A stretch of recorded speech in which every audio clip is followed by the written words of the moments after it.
হচ্ছে কেন? লেওড়া পরের বইয়ের সায়ার কাপড় তুলে থাপানোর মজাই একটা আলাদা লেওড়া। মালটা তো লেওড়া আসছে মনে হয়েছে রে বড়া।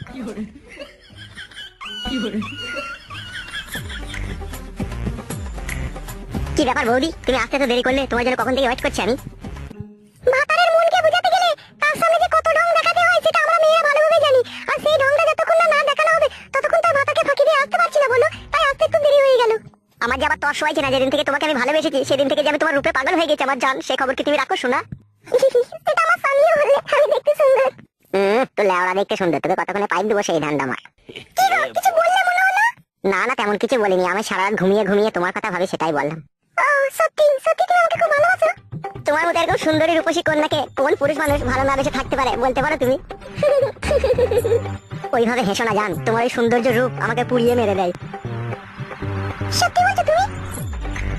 হ্যাঁ গো আমার জান, তোমার এই লাল ঠোঁটে কিস করতে আমার ইচ্ছা করে, তোমার এই সৌন্দর্য রূপের পেয়ালায় ডুবে যেতে আমার প্রচন্ড ইচ্ছা করে জান। চলো না জান, ওইদিকে একটু একটু করবো। এখন নয়, তোমার দাদা আছে বাড়িতে, আমাকে যেতে দেরি হলে চিল্লাবে। তুমি সন্ধ্যাবেলায় আমাদের ভাঙা ঘরের ওখানে আসবে, আমি ওখানে থাকবো। রূপা, তুমি আমার কাছে এলে না আমার মনের ভিতরে আগুন ধরে যায়। আর কেন তুমি এরকম করছো? চলো না, একটু হালকা করে দেবো তো, তুমি চলে যাবাটা কি? তুমি আমার কথা বুঝো না, এতদিনও তোমার মন পাই না আমি। রূপা, রাগ করলো নাকি? ঠিক আছে, তোমার কথাই হবে, সন্ধ্যাবেলাতেই করবো। রাগের জন্য নয় বাল, তুমি জানো না আমার স্বামীটা না একটু টেরি মাথায় আছে। বাড়ির বাইরে থেকে এলি না, খাটি কই ফটলি, কোথায় গিয়েছিলি, কি করছিলি, আমাকে বিশাল সন্দেহ করে ও, তুমি জানো না? তাই নাকি জান? তোমার স্বামী তো তাহলে বিশাল 12 চোদা ছিল। তার থেকে 12 চোদা তুমি বেশি। তোমাকে তো কবে থেকে বলছি তুমি আমাকে নিয়ে পালিয়ে চলো, আমি আর ভাত খাবো না, তুমি তো শুনছোই না। রূপা, সব জিনিসের একটা সময় আছে, বুঝতে পেরেছো তো? সময় যেদিনকে আসবে ঠিক আমি তোমাকে নিয়ে চলে যাবো, তুমি কোনো টেনশন করো না। টেনশন আমি করি না, টেনশন যত হয় আমার স্বামীকে নিয়ে। এই যে তোমার সাথে যতক্ষণ দাঁড়িয়ে কথা বললাম, আমার কাছে হাজার কৈফিয়ত নেবে, কোথায় গিয়েছিলি, কার বাড়ি গিয়েছিলি, এত দেরি হলো, এত আমি আর কৈফিয়ত দিতে পারছি না।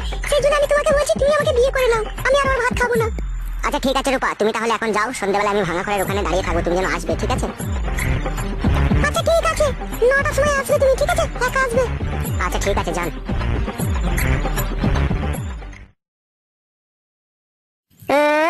মারানি ঢ্যামনা চুদি মাগি, ভাবলে কি করিলা? তোকে আমি বিয়ে করবো, তোকে আমি শুধু পাইপ দিয়ে ছেড়ে দেবো, আমি হচ্ছে এরকমই ছেলে। লেওড়া, তাহলে বৌদি পাঠানোর মানে কি? আমি বৌদিকে কাজ করবো আর দাদার নাম হবে, সেই জন্যই তো বৌদিকে পটিয়েছি।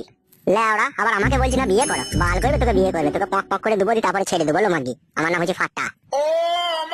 আমার নাম ফাটা লেওড়া, তোর জাঙ্গিয়া শুধু ফাটিয়ে দেবো আমি।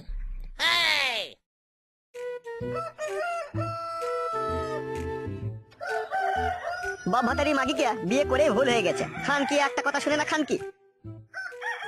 কি মাগি এই বুড়ো ভাতারের একটু কোথা খোঁজ খবর রাখবে তা না, বাবা চুদি